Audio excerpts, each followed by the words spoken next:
Eu, na realidade, meu nome é Boanerges Ramos Freire, eu sou presidente, fundador da Boanerges Companhia Consultoria, mas eu prefiro me apresentar daqui a pouco, porque o mais importante, minha missão mais importante aqui é apoiar, mediar, facilitar as respostas, o compartilhamento de experiências e visões desses 5 experts no assunto.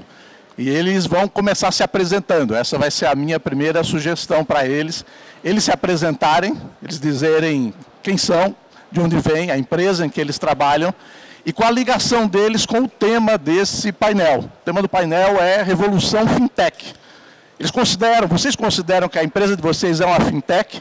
E se é, por que é uma fintech? E o que vocês estão fazendo dentro da empresa de vocês que pode ser chamado de revolução? Essa é a primeira provocação para vocês, por favor. E quem se sentir à vontade pode começar. Eu acho que não temos formalidades. Pode? Por favor. Bom dia, pessoal. Prazer.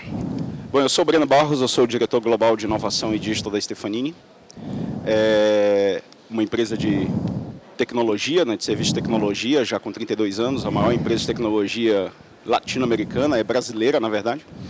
E, bom, qual é a minha conexão com esse tema aqui? Na verdade, a minha empresa não é uma fintech, mas a gente, num processo de transformação, que é uma revolução para nós internamente, a gente vem saindo de um patamar de serviços de tecnologia para criar plataformas de tecnologias para alavancar negócios digitais. E uma dessas é uma plataforma de Banking as a Service, que a gente, na verdade, proporciona para que fintechs, varejos, bancos, enfim, qualquer segmento logística, possam criar transações ou soluções digitais com transações financeiras para o seu mercado, para seu nicho, para seus clientes. Então, a gente é um alavancador aí de novos negócios digitais. Não estou conseguindo ouvir. Vamos continuar à vontade nas respostas. Eu só estou com um problema aqui, que eu não estou ouvindo o que vocês estão me dizendo, então até tirei, óbvio, para ouvi-los mais de perto. Então, vamos lá, eu vou tocar daqui. Basicamente, o Breno acabou de se apresentar, caso você não tenha ouvido. Sou o Rafael Laveso, eu tenho... Será que eu estou com um problema de chiado? Acho que... Vocês estão me ouvindo? Então tá bom. Sou o Rafael Laveso, eu tenho a operação de Revenue Operations da Zup. A Zup, para quem não conhece, a gente se autodenomina como uma Platform as a Service, então a gente sai um pouquinho também, adiciona um pouquinho também sobre Banking as a Service, issue de cartões, pagamentos, etc. Então, basicamente, a gente tem como objetivo democratizar o mercado de pagamentos e financeiro aqui no Brasil e possivelmente América Latina. Somos uma empresa investida também pelo Grupo Movile, temos alguns outros investidores e é isso. E o que a gente faz como fintech, se a gente se denomina como fintech, esse é um jargão, na verdade é um clichê que eu costumo usar muito no mercado. Sim, mas a gente ainda tenta se colocar como mais do que só finanças e tecnologia, mas como inserção de novos entrantes nesse mercado. Então, basicamente, eu acho que a gente está querendo extrapolar um pouco essa terminologia tão padrão no mercado aí.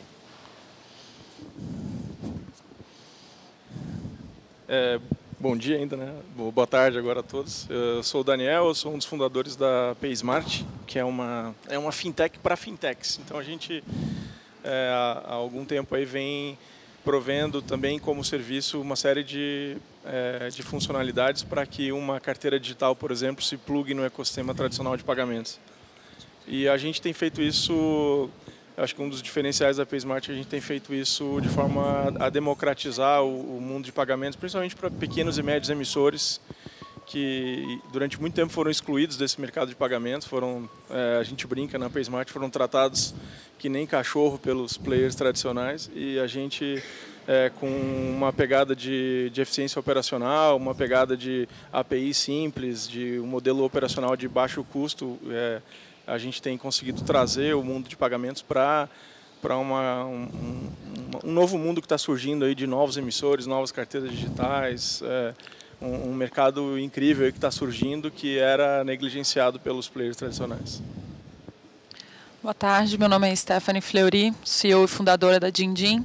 A gente começou como uma carteira digital e migramos para uma conta digital na pegada bem de bancarização. E não que a gente tenha desistido disso, muito pelo contrário, a gente só entendeu que o coração da economia são as pequenas e médias empresas e muito tempo e muito dinheiro se perde quando não existe uma automação financeira que esteja preocupada com salvar tempo, salvar dinheiro e permitir com que esses pequenos e médios negócios, ou até grandes, por que não, consigam concentrar os seus esforços naquilo que seja core.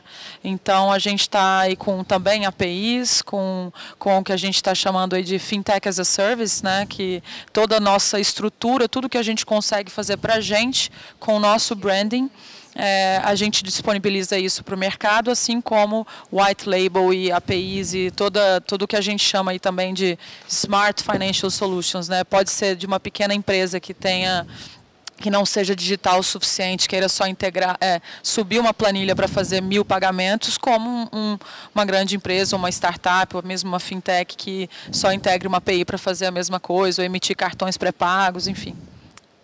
Excelente. Boa tarde a todo mundo, meu nome é Pablo, hoje eu sou Head de Produto lá na Vindi. A Vindi é uma plataforma de gestão de pagamentos recorrentes e o grande valor que ela entrega hoje é permitir que as empresas consigam focar naquilo que é importante para elas e deixe com a gente essa tarefa, missão difícil de cobrar todo mês o cliente dela num negócio que seja recorrente, né? Parece simples, mas pagamentos recorrentes são coisas bastante complicadas porque tem mais a ver com relacionamento do que com venda em si. E a gente hoje também, a gente nasceu como um SaaS, mas hoje a gente também tem o braço fintech, então a gente é capaz de receber pagamentos via boleto e cartão.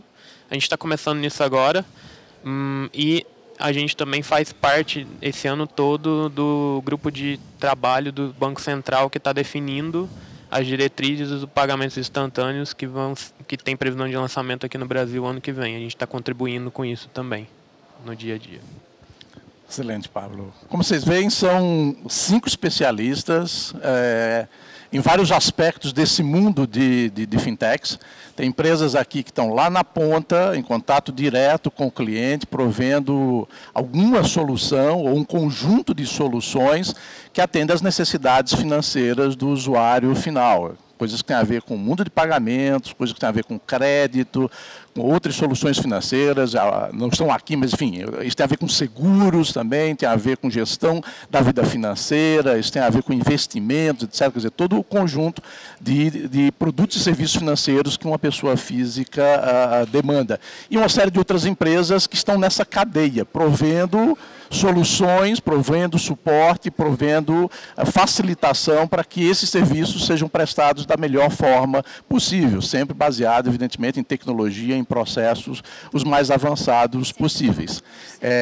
Eu queria me apresentar, então, rapidamente, complementando o grupo e lembrando meu papel, somente para quem chegou mais um pouco depois do início, meu papel aqui é facilitar, é mediar esse bate-papo entre nós e, além de tudo, é estimular que vocês participem desde o início. Quer dizer, ao contrário de outros painéis que a gente viu antes, etc. Enfim, o nosso aqui é o que eu queria estimular, combinei aqui com os colegas e queria que a cumplicidade de vocês é que vocês participem desde o início fazendo perguntas. Então, não esperem para perguntar ou não fiquem só esperando que a gente tenha todas as respostas ou, enfim, tenha comentários interessantes. Façam as perguntas que vocês acham que faz sentido, né? Levante a mão se tiver alguma pergunta, diga para quem a pergunta é dirigida. Enfim, alguém vai se dirigir a você com o microfone para que todos ouçam a sua pergunta e faça a sua pergunta o mais claro possível, o mais objetivamente possível, com um ponto de interrogação no fim, enfim, para que ela seja bem respondida. Então, explicando rapidamente, meu papel é liderar uma empresa de consultoria. focada nesse mundo de varejo financeiro, que é tudo que é serviço financeiro para a pessoa física. A gente ajuda a criar empresas nesse segmento, a gente ajuda a melhorar as empresas que existem, ou ajuda a comprar, a vender, ou fazer alianças entre empresas nesse setor.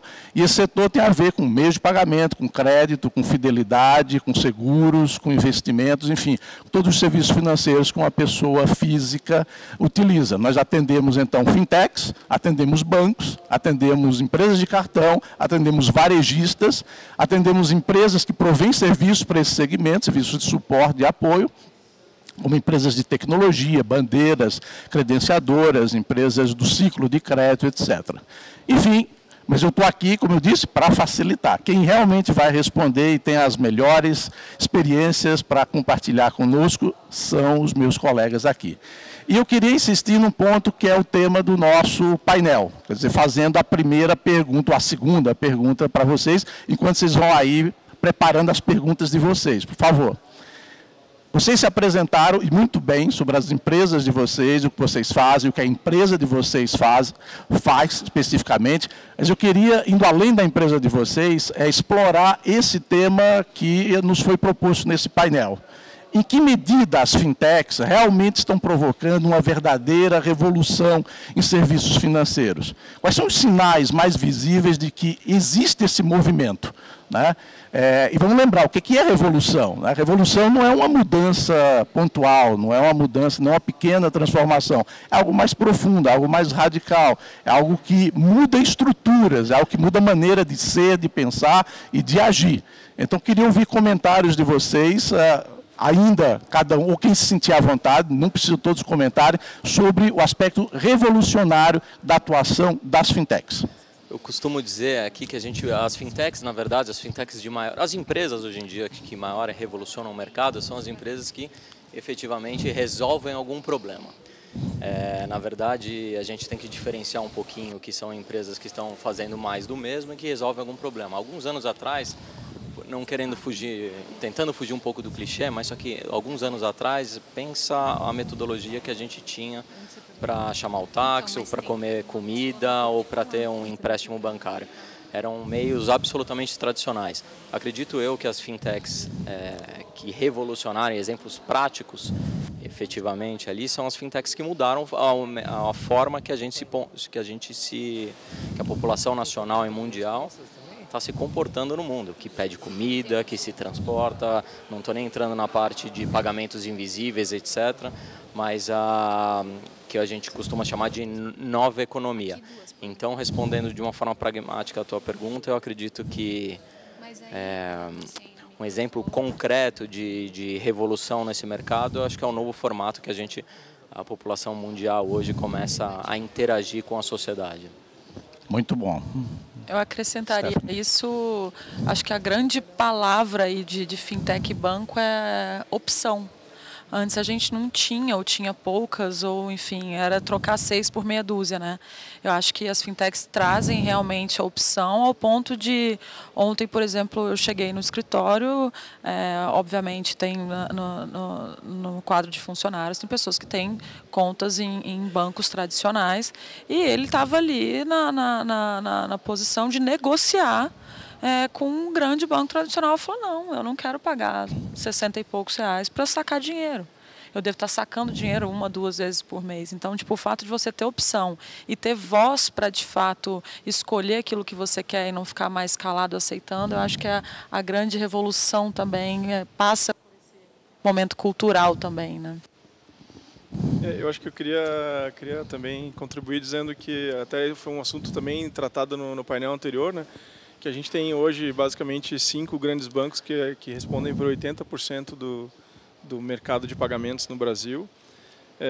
Mas a gente tem muito mais para poder crescer e para atingir, e tem centenas de fintechs que estão fazendo coisas muito interessantes, muito diferentes e de forma com uma maneira de pensar diferente do que os bancos tradicionais estão fazendo, e não porque tem algum gênio nas fintechs que não está lá presente nos grandes bancos, mas porque pela diversidade, pela possibilidade de pensar diferente, de resolver problemas de forma diferente. Então, acho que essa é a mudança que está acontecendo. A gente tira o poder de 5 bancos e a gente coloca o poder na mão de qualquer empresa que consegue entregar algum serviço financeiro interessante, que tem uma ideia interessante, possibilidades interessantes. Vou fazer um complemento aqui. Por favor, Breno. Que, na minha opinião, assim, eu acho que a revolução está apenas começando ainda. Porque, como foi falado no painel anterior, o Brasil tem 240 milhões de brasileiros, né? O último número que eu vi, aproximadamente 31 milhões de contas digitais. Não, 21 milhões de contas digitais, ou seja, ainda há um espaço enorme para ser explorado, um número aproximado. E aí tem muita fintech, muita startup nesse meio que ainda está fazendo muito do mais do mesmo, mas é natural porque ainda está resolvendo simplesmente o aspecto funcional. O pagar e receber, o cash in, cash out. E a grande ideia, a grande revolução vai nascer, que é um passo natural, quando essas fintechs começarem a resolver problemas emocionais e sociais, que são os 3 pilares do job to be done: funcional, social e emocional. E eu acho que isso é um caminho natural, né? Não há como a concentração de bancos, poucos bancos, lidar diferencialmente com 240 milhões de brasileiros. Então, cada uma dessas fintechs vão começar a explorar alguns nichos, resolvendo dores emocionais e sociais. Vou dar um exemplo um pouquinho diferente, talvez, para alguns: logística, né? Você pega um caminhoneiro, ele tem que ter na carteira dele 10 cartões, para cada frete que ele faz para uma empresa é uma conta diferente que ele tem que abrir. Isso é complexo. Você pode montar uma estrutura de um arranjo aí para facilitar esse pagamento do cash in, cash out, mas mais do que isso, o caminhoneiro está na estrada, ele precisa ter uma opção de andar com segurança, então ele pode ativar ali pay-per-use, um seguro, uma assistência para o caminhão dele, para ele viajar tranquilo no aspecto emocional. Você pode prover para ele, enquanto ele está viajando, um seguro, uma assistência residencial para a família dele. Então tem vários aspectos aí que pode ser coberto, e eu acho que a revolução está apenas começando nesse sentido, sabe? E aí cada uma vai explorar bem esses nichos. Maravilha. Eu queria lembrar então a vocês que as perguntas estão abertas. Alguém tem uma pergunta para fazer já? Por favor, levante a mão e a gente... ótimo. O nome, a empresa e para quem a pergunta é dirigida, por favor. Se o microfone funcionar, seria mais fácil, né? Mas vai funcionar daqui a pouco.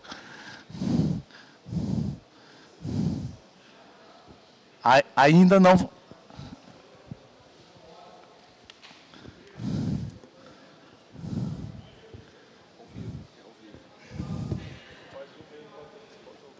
Eu tenho umas 475 perguntas aqui para fazer, que, claro, não vão caber nesse tempo, mas minha prioridade são as perguntas de vocês. Então, se o microfone... perfeito, está funcionando. O nome, a empresa e para quem a pergunta é dirigida, por favor. Oi, pessoal, tudo bem? Meu nome é Luiz Gustavo, eu sou da ADIC Pagamentos. E a minha pergunta é, a gente tem um número, último dado divulgado aqui, 45 milhões de brasileiros, eles não possuem contas em bancos. Consequentemente, eles não fazem essas transações, enfim, peer-to-peer, pagamento, e-wallets, eles não têm conhecimento disso. Claramente é um problema cultural, mas também, sem dúvida, o maior desse problema é político. Como que vocês pensam em relação a esse problema em resolver? Qual que é a medida? O que passa na cabeça de vocês? É simplesmente esperar o momento político mudar e a gente seguir com as tecnologias ou não? Como você não disse para quem é a resposta... É para quem conseguir responder. Eu peço que um responda e só mais um comente para a gente ganhar agilidade. Eu vou só começar aqui. Eu discordo um pouquinho na questão de um poder político. Eu acho que também passa por aí, mas eu diria que é mais um contexto social ali. Dando um exemplo, talvez até da China, um exemplo, a gente ainda tem bastante população não urbanizada. Eu acho que a gente também passa por algumas coisas assim. Acho que esse é um dos papéis de muitos dos palestrantes que estão aqui, das empresas, das nossas empresas aqui, é de democratizar o serviço financeiro para o mercado nacional. E a gente está colocando aqui, pelo que eu conheço dos meninos aqui, a gente está colocando outras empresas, fora os grandes bancos, os 5, os 7 grandes bancos, seja lá o que for, para proverem esses serviços para os caras que não são bancarizados nesse primeiro momento. Vou deixar por aqui e a gente vai complementando, então. Quem quer comentar, por favor? Eu também colocaria que, assim, em relação à vontade política, a gente pode reclamar de regulação é chata, etc., mas tem ferramentas para isso. E a gente tem, por exemplo, cada vez mais tem até uma tendência de entregar alguma coisa como regulação como serviço. Você pluga numa API e boa parte daquela tralha toda de falar com o Banco Central e COSIF e etc., isso está dominado. Então, assim, não sei se precisa de muito mais vontade política, não. Se eles não atrapalharem muito, eu acho que a gente faz muito. Excelente. Alguém tem mais alguma pergunta? Por favor, aqui desse lado, o microfone está chegando lá. O nome, a empresa e para quem você dirige a pergunta, por favor. Bom dia, é Paulo Gerber, Gamerscard. Eu acho que é mais para o Breno, mas talvez seja interessante ouvir comentário dos demais. Nesse modelo de Banking as a Service, a divisão de responsabilidades, principalmente quando se fala de risco de crédito, risco de mercado, risco operacional, ela imagino eu muito mais do quem está provendo o serviço de banking, mas não deixa de ter uma responsabilidade do cliente dessa empresa também. Como é que está na cabeça de vocês a divisão dessas fronteiras? O que de fato está no escopo do Banking as a Service quando se fala dessas questões mais críticas de uma operação bancária? Legal. O modelo que a gente propõe para o Banking as a Service é justamente o custo para uma empresa de outro segmento virar um banco, né, vamos chamar assim, uma instituição de pagamento, instituição financeira, é muito alto. Demora-se meses até poucos anos aí para poder viabilizar, e há um cenário de muita incerteza hoje em dia se aquilo vai dar certo ou não. São muitos wallets digitais, são muitos bancos digitais, ou seja, é um cenário de incerteza se aquele teu aquário de clientes, vamos chamar assim, ele vai ganhar atração ou não. Então, o modelo de Banking as a Service que a gente propõe é o modelo para navegar nesse cenário de alta incerteza, né? Se a gente funciona, eu não gosto muito desse termo, mas eu acho que ele exemplifica bem, é uma barriga de aluguel, né? Eu consigo ter dentro de uma plataforma com APIs, bancos, seguradoras, empresas de crédito, tudo plugada nesse contexto, que eu consigo fazer a custódia, consigo criar um wallet aí, ou um arranjo ali de pagamento white label para aquele aquário de clientes, para que você comece a explorar esse arranjo de pagamentos aí. Mais do que no aspecto funcional de transações, mas como você, no dia a dia ali, você começa a engajar e conhecer mais esse teu cliente, até fidelizar ele e criar experiências incríveis. Nesse sentido, entrando na tua pergunta, a questão do risco. Essas empresas que exploram bem os aquários, né, trazendo de novo uma empresa de logística que tem na mão esses caminhoneiros, por exemplo, eles conhecem muito mais desse público, do comportamento desse público, do que as instituições financeiras, muito mais. Então, a análise de risco, né, eu tenho por trás um banco que vai fazer a custódia disso, mas o risco a gente trabalha, tem umas etapas que são divididas, obviamente, por todas as camadas aí, mas o risco fica muito concentrado ali na mão do label que está provendo aquele arranjo, mas que ele tem um conhecimento muito maior e diminui esse risco de crédito dele, né? Então, é esse o modelo que a gente faz. Como é que a gente, para fazer isso, né, a gente analisa bem esse aquário, os comportamentos, ele tem essas informações, a gente explora bem esse processo para fazer um BP de como isso vai evoluir. Nem sempre, às vezes, só a questão do cash-in, cash-out vai parar de pé o modelo de negócio. Você tem que embutir seguros, ou assistências, ou previdências, alguns arranjos, algum serviço que você vai plugando para que essa carteira fique, de fato, rentável ao longo do tempo e criando experiências incríveis. Então, não sei se eu respondi a tua pergunta, mas o propósito é trabalhar bem num aquário que você conhece bem teus clientes, o comportamento dele, ou pretende conhecer, você diminui muito mais o risco de crédito, de inadimplência, do que simplesmente com a relação que tem hoje muito fria entre o banco e esses mercados que ele mal conhece e mal tem contato. É nessa análise de dados que a gente procura explorar bem esse comportamento de consumo. Não sei se alguém aqui quer complementar.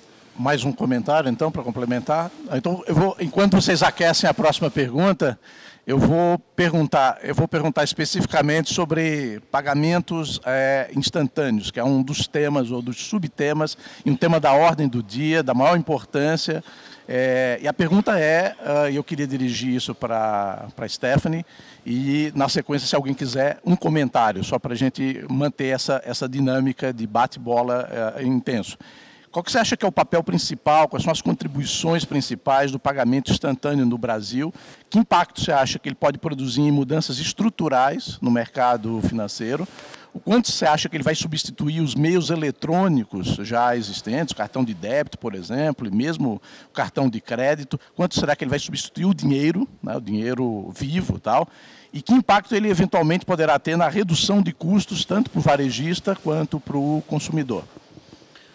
Acho que a redução de custo, pegando pelo caminho inverso, a redução de custo ela é a grande mola propulsora disso tudo, né? Porque está todo mundo querendo sair do MDR, que é a commodity mesmo e tal, e a maneira de se fazer isso é realmente democratizando o acesso e forçando a cultura, né? Eu costumo falar que cultura ou você paga ou você espera, e essa história de cashback, dá R$15, você pagar aqui com QR Code e tudo mais, são essas empresas comprando a cultura numa velocidade um pouco mais avançada do que a pessoa normalmente se adaptaria àquele novo meio de pagamento, né?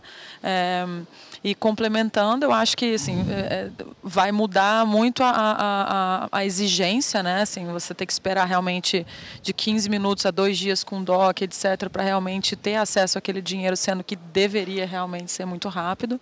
E a interoperabilidade, isso tudo. Tipo, a gente estava aqui falando não mal, mas enfim, dos bancos, dos grandes bancos e tal, e hoje 500 fintechs, não adianta nada ter 500 tipos de QR Codes e wallets se não tiver uma interoperabilidade.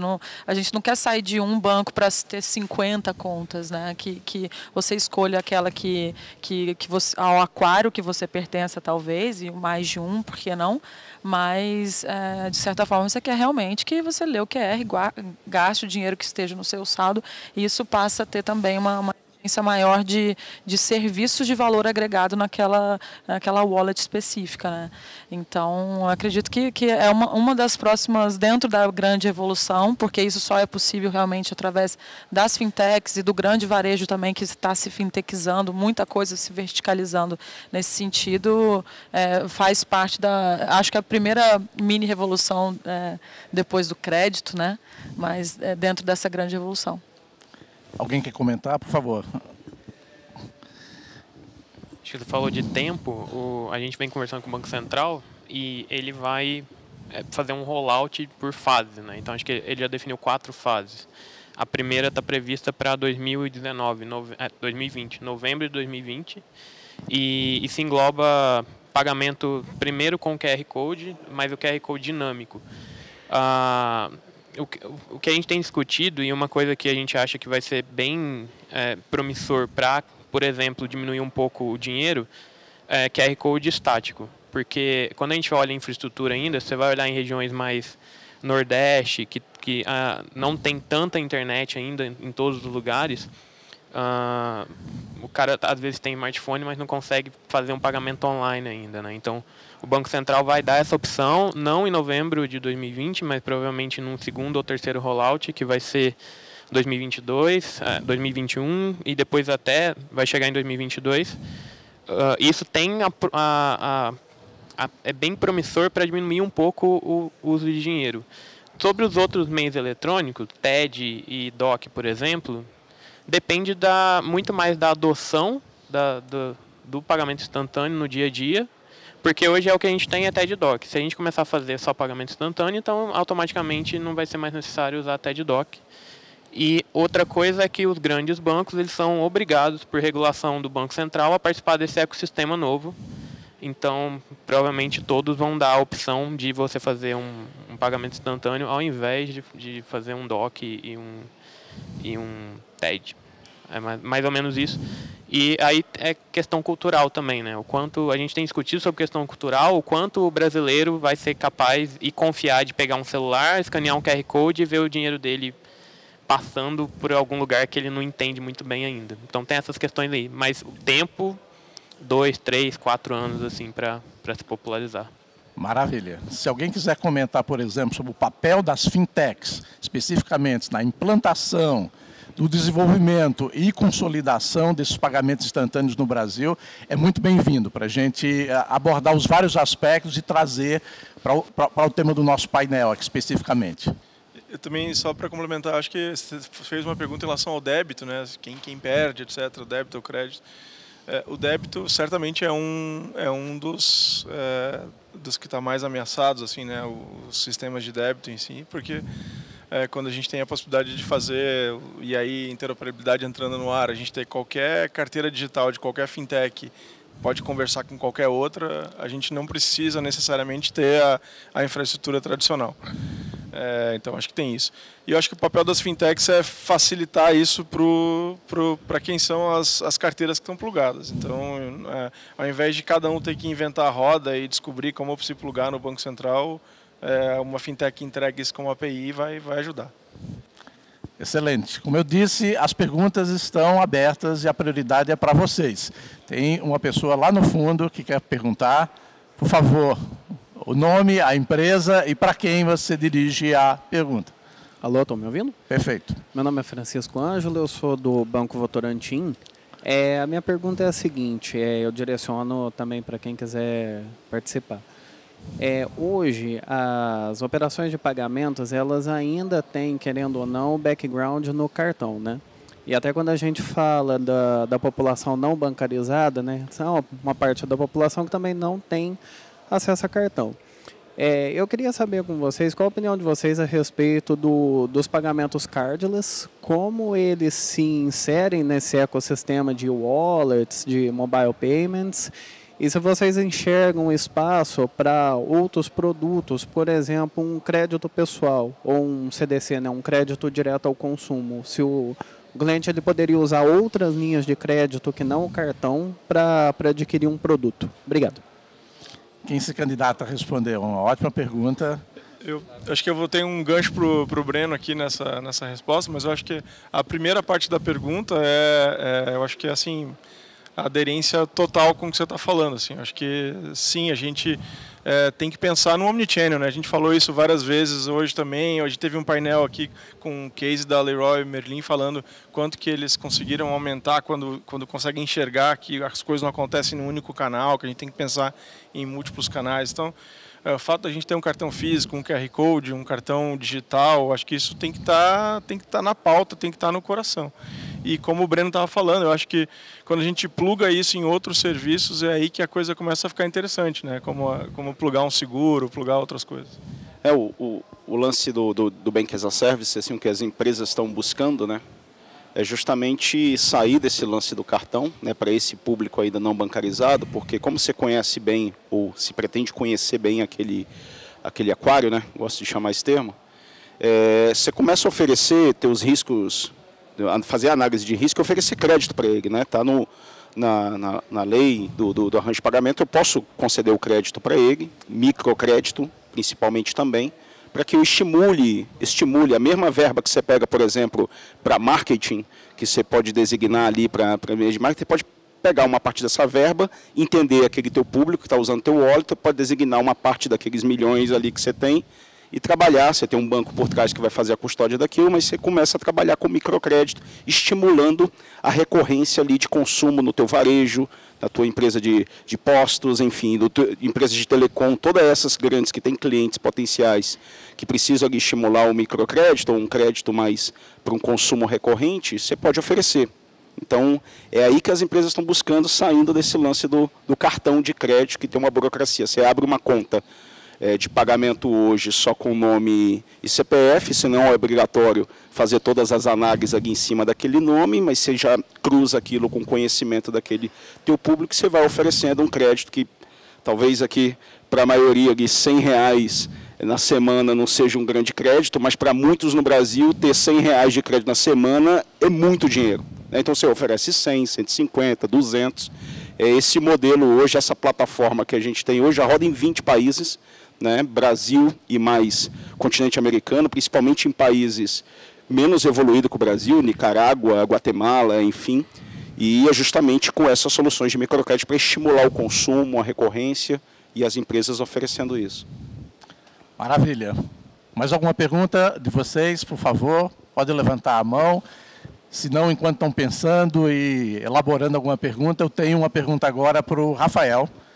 E a pergunta tem a ver com um dos subtemas, e enfim, esse mundo das fintechs e sua revolução é enorme. Um dos temas que a gente já tocou aqui, mas eu queria que você comentasse, e depois quem quiser pode acrescentar e fazer o seu comentário adicional, é em que medida as carteiras digitais, as e-wallets, são uma boa solução para as necessidades do mercado, tanto usuários quanto provedores, ou ainda são uma solução à procura de um problema, à procura de uma viabilização de negócio? Como é que você avalia o atual movimento de uma grande quantidade de agentes, bancos, varejistas, fintechs, etc., querendo ter uma carteira para chamar de sua? Não, essa é uma ótima pergunta. Diferente um pouco do mercado asiático, eu acho que a gente não tem aqui um duopólio, ou assim, falando de novo na China, Tencent e Ali. Eu não acho que a gente vai migrar para algo que a gente vai ter uma, duas carteiras digitais predominantes. Muito pelo contrário, isso é algo que a gente ainda precisa resolver enquanto ecossistema. No nosso entender aqui, o que a gente entende que deve acontecer é a interoperabilidade entre essas carteiras, ou seja, vou dar um exemplo colocando nomes. Não vou nem advogar para a minha empresa, mas vou falar o que o Uber faz com a Uber Eats, ou o que o iFood faz com um possível outro parceiro. Ou seja, a possibilidade de você operacionalizar os seus fundos, seus créditos, seus pagamentos, usando os seus fundos de uma carteira digital X para um serviço Y e assim por diante. No nosso entender da ZUP, o meu pessoal, a gente acredita que, e até fazendo uma ligação, eu queria ter feito um complemento na última pergunta, a gente justamente acredita que o nosso papel como fintech é não contrapor os serviços bancários, mas complementar, ou seja, nos possíveis não bancarizados, eu não vou nem entrar no que tange a cartões de crédito ou débito, mas não bancarizados, a gente tem hoje a possibilidade de trazer esse pessoal para o ecossistema financeiro nacional, seja ele de uma forma padrão nos bancos ou de uma forma nova, né, por meio dos nossos parceiros, nossas plataformas, etc. E aí sim colocar dentro dessas novas carteiras de métodos de pagamento que, no nosso ver, quando começam assim, a interoperacionalizar, a gente chega num ponto que não sei se a gente vai chegar igual à Ásia, não acredito que seja com uma única ou duas carteiras, mas só que a gente começa a criar um ecossistema um pouco mais robusto, um pouco mais operacionalizável em relação a isso. Parece que a Stephanie está aqui ansiosa para comentar, por favor. Não, é porque eu entendo o papel da wallet é um pouco mais profundo, no sentido que as wallets vão passar a ser a base de muita coisa que se vai criar. Se você perguntar hoje, claro que existe aí 50 milhões de desbancarizados e o acesso ao serviço financeiro é aos serviços básicos, né? Tipo, poder fazer uma transferência bancária e não ter que levar um dinheiro em cash, né? Mas ou o brasileiro quer crédito, tipo um microcrédito mesmo, existe, ou ele quer um pouco além, né? Ele quer um seguro, um plano de assistência, enfim. Existe uma pesquisa que diz que uma das maiores fontes de inadimplência de uma pessoa que tomou um microcrédito de R$100 que seja, é dor de dente. Então, talvez se ele tivesse um plano de assistência odontológica, ele cumpriria e entregar ali aqueles 10, 15, 20 reais que ele se comprometeu. E eles avisam, porque eles sabem que a única coisa que eles têm é o nome deles, que ele teve sorte. Hoje em dia é sorte, eu com os novos robozinhos, algoritmos, ainda não deixa de ser também sorte, mas de poder ter acesso ao crédito. Então, os varejos e tudo que está nascendo, a wallet é a base para elas poderem oferecer um pouco além. Sempre, na minha opinião, por dois motivos passar pelo crédito. Um, que infelizmente por mais que a nossa taxa de juros esteja lá no chão agora, essa realidade ainda não chegou ao consumidor final. Então, poder dar crédito com... Não sei se está achando só para mim, desculpa. Poder dar crédito com um pouquinho mais de conhecimento e menos inadimplência, porque é o que o público precisa, mas é porque é onde também tem a maior margem de lucro hoje para qualquer fintech operar. Todo mundo que está se fintechizando, no final do dia, está procurando ganhar em cima do spread de crédito, né? Mas eu encaro a wallet como uma base de tudo, né? O pilar de estrutura que vai possibilitar qualquer oferta que não só de crédito, mas como de seguro e investimento e o que for. Excelente. Como vocês veem, o que não falta aqui nesse pessoal é conteúdo. Meu trabalho está muito facilitado, porque eles têm experiência, eles têm visão, têm capacidade, inclusive, de traduzir isso de uma maneira muito didática para todos nós. Eu fico contente de ver que tem uma pergunta aqui no fundo, aqui no meio. Nome, empresa e para quem a pergunta é dirigida, por favor. Eu sou Silvia Ramos, da Farol. A pergunta é dirigida para todos, tá? Porque ela tem uma resposta relativamente rápida e nem certa e nem errada, não existe um certo ou um errado. Imagina,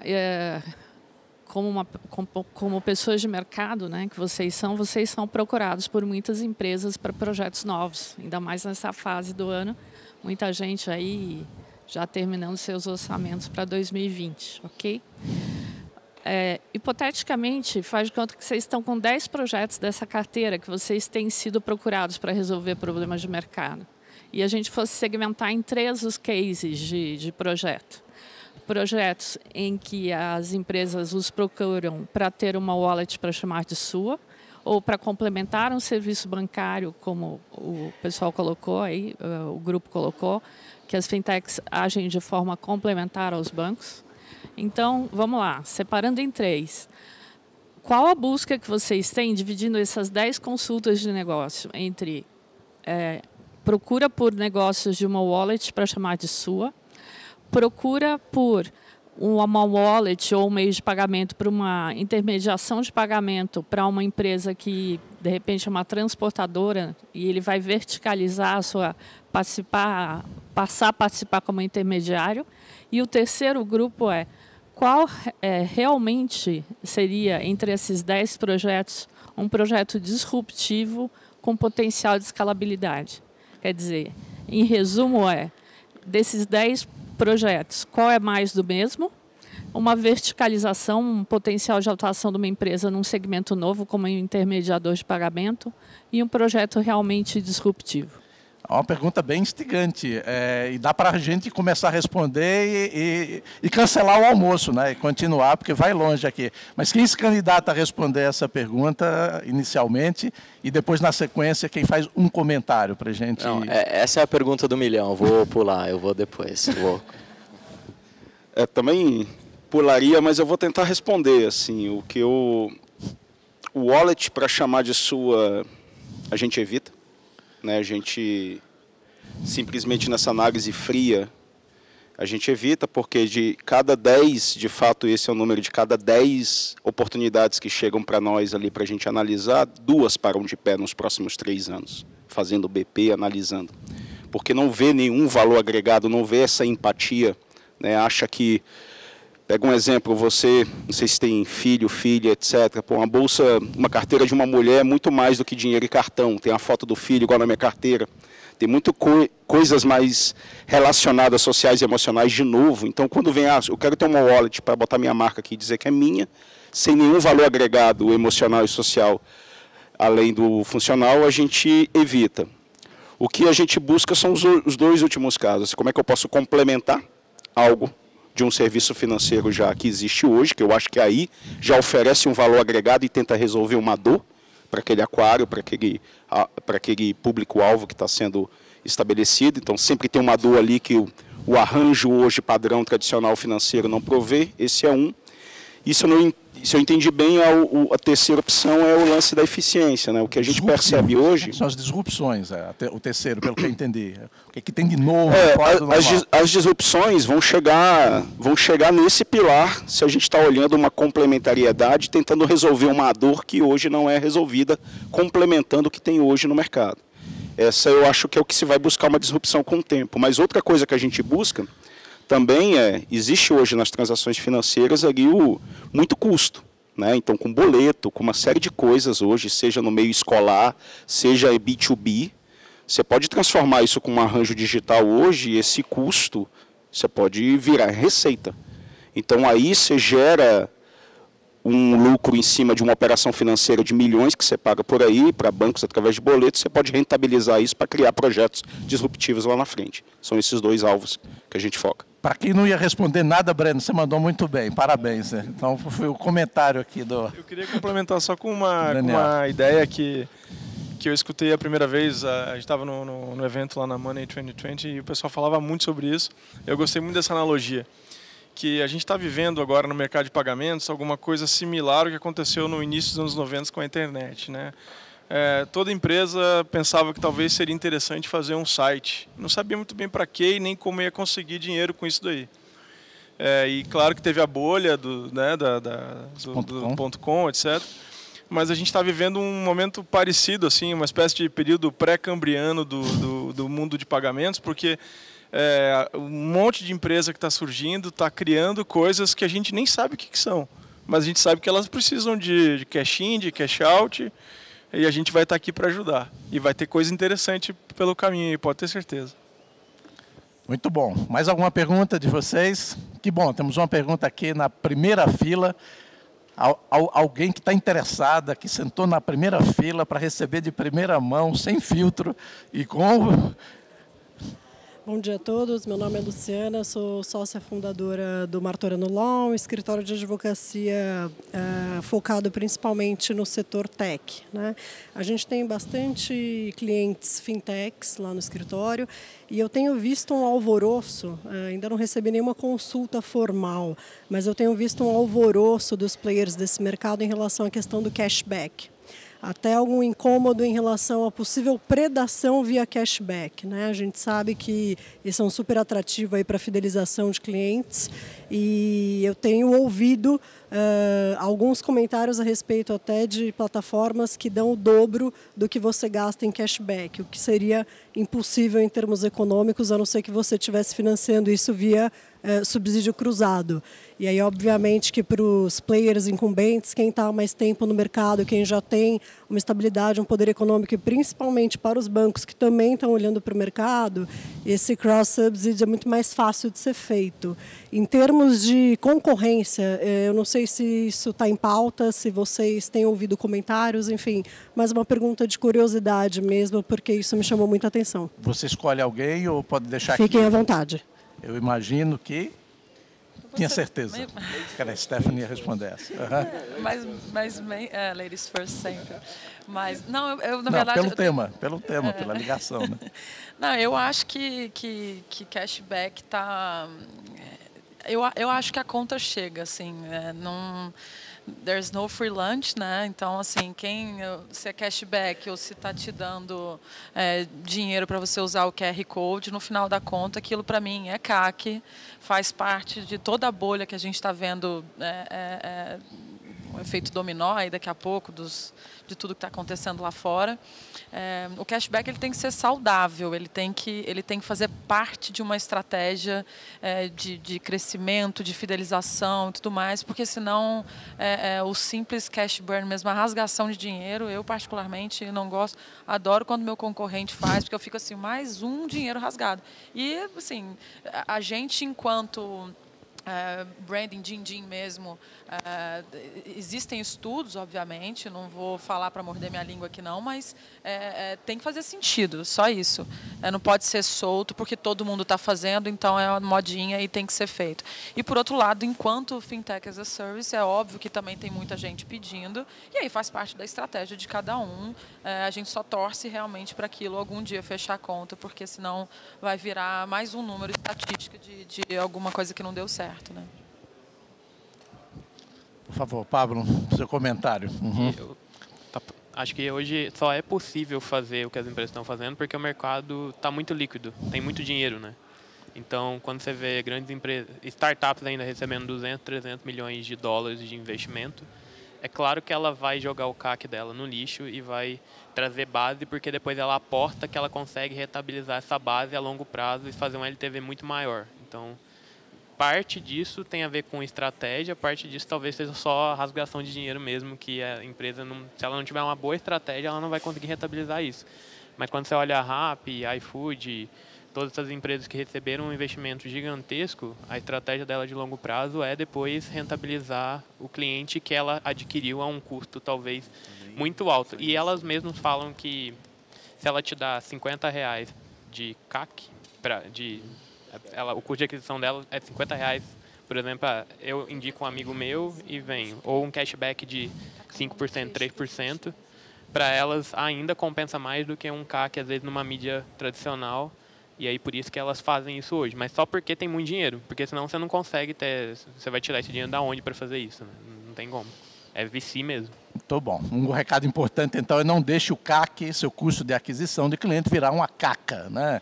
Ir para o ralo, ser mal usado, enfim, virar alguma coisa inútil, desprezível. Alguma pergunta? A gente está começando a chegar nos últimos momentos desse painel. Se vocês não tiverem perguntas, eu tenho, como falei, bastante. Mas, por favor, temos uma pergunta sim, a prioridade é de vocês. As perguntas... Então, temos duas, então, desculpa. Na sequência, uma pergunta aqui na frente, por favor, e com isso a gente vai encerrar o painel. Nome, a empresa e para quem a pergunta é dirigida, por favor. Boa tarde, pessoal. Meu nome é Márcio, eu sou da Pay2B. Eu vou voltar um pouquinho atrás, né, porque a gente vê muita wallet no mercado, e eu fico imaginando como é que isso, a população vai aprender a usar isso, né? A gente tem uma população, uma parte analfabeta, enfim, não tem acesso à tecnologia. Para vocês acham que o governo tem que fazer algo similar que nem aconteceu na Índia, né, que é a questão do Pay2B, né, do Paytm, né, que o governo ajudou nessa adoção, né, da plataforma da Paytm, né, tirando o dinheiro do mercado por uma questão de... Como é que é o nome? Esqueci a palavra correta, peraí. De higiene, né, porque a Índia tem aquele problema higiênico e tal, eles tiraram o dinheiro do mercado, a Paytm estava ali e aproveitou essa onda e conseguiu ter hoje ela é uma empresa, uma startup bilionária, né? Vocês acham que o governo tem que ajudar mais, além da questão do pagamento instantâneo? O que vocês pensam sobre isso? Se vai ter algum momento que o governo vai falar assim, cara, vamos ir para isso, porque a gente tem uma economia de impressão de papel moeda, etc. Tem alguma coisa nesse sentido que vocês estão olhando? Pelo visto, o Breno já se posicionou para responder. É uma parte da resposta, assim, mês passado, a gente está em novembro, em final de setembro, eu vi uma pesquisa do Ibope sobre fintechs, né, no Brasil, numa amostragem do Brasil todo, e a principal dor ali do brasileiro para aderir a um wallet digital, etc., era a questão da segurança. Para a maioria dos brasileiros é inseguro esse ambiente digital, se aonde aquele dinheiro está indo, etc., é muito seguro. Então eu acho que passa por uma educação, né, e principalmente de dialogar, mostrar que tem segurança por trás disso, esse é um ponto. Eles escutam muito o lance do cyberataques, então acho que esse é um ponto. E agora, bem recente, tem mais ou menos 15 dias, eu vi um projeto do Banco Central que homologou para o Estado do Pará a primeira iniciativa de educação financeira para o Estado do Pará, lá no norte. Vai ser o primeiro Estado piloto para justamente educar na questão financeira, da questão das wallets, do pagamento instantâneo, de uma série de aspectos financeiros nessa região norte, depois vai para o nordeste. E aí é um complemento da resposta, né? Eu acho que sim, o governo, o Banco Central, enfim, tem um papel fundamental nisso para levar essa educação, e também é papel das instituições, das fintechs também, educar nesse sentido. Como já estamos muito avançados no tempo, eu queria ouvir a última pergunta. E se depois quiserem comentar rapidamente algum desses aspectos aqui finais, fiquem à vontade. Por favor, nome, empresa e para quem a pergunta é dirigida. Meu nome é Felipe Rosa, sou da Stefanini. E, na verdade, eu queria juntar alguns pontos. Então não vale perguntar para o Breno. Não vale. O Breno... queria perguntar para todo mundo, menos o Breno. Na verdade, eu queria conectar uns pontos aí, acho que até pegando um gancho para o final. A gente falou de aquário, a gente falou de uma analogia da bolha da internet para o meio financeiro agora. A questão da Stephanie trouxe também que as pessoas participam de aquários diferentes e tudo mais. E a wallet hoje ela é um arcabouço efetivamente para várias outras coisas, né? Mas onde vai dar tudo isso, né? A gente vai ter várias wallets diferentes, elas vão se juntar, vão se integrar. Os bancos hoje, eles estão ali sofrendo essa revolução, né? Todo mundo fala, os bancos estão ameaçados, mas eles ainda têm o dinheiro, tem uma barreira de entrada baixa para oferecer o mesmo serviço de uma fintech. Minha pergunta é, onde a gente vai dar com tudo isso, né? Qual que é a visão de vocês para o futuro e tendências aí?